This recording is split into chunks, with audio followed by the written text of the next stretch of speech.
cautiously. Poison gas.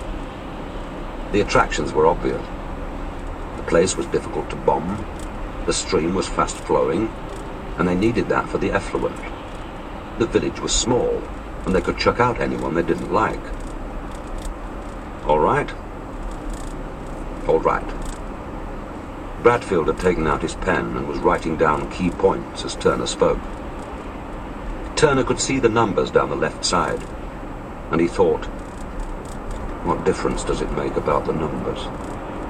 You can't destroy facts by giving them numbers. The local population claims it didn't know what was going on there, which was probably true. They knew the mill had been stripped, and they knew that a lot of expensive plant had been installed. They knew the warehouses at the back were specially guarded, and they knew the staff weren't allowed to mix with the locals. The labour was foreign, French and Poles, who weren't allowed out at all. So there was no mixing at the lower level either. And everyone knew about the animals. Monkeys mainly, but sheep, goats and dogs as well. Animals that went in there and didn't come out.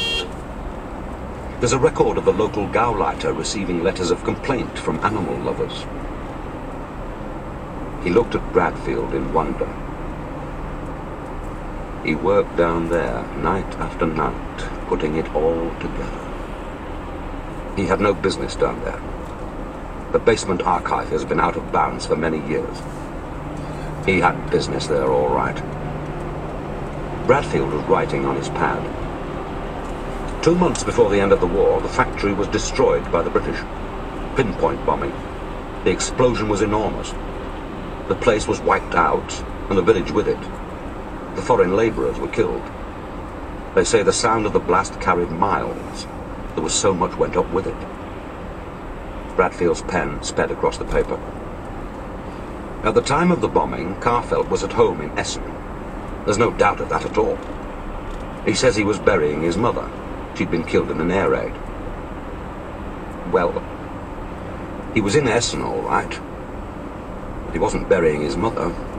She'd died 2 years earlier. Nonsense, Bradfield cried.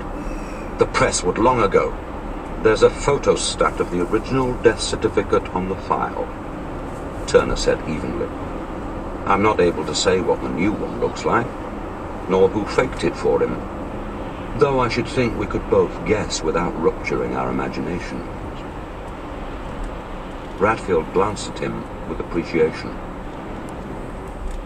After the war, the British were in Hamburg, and they sent a team to look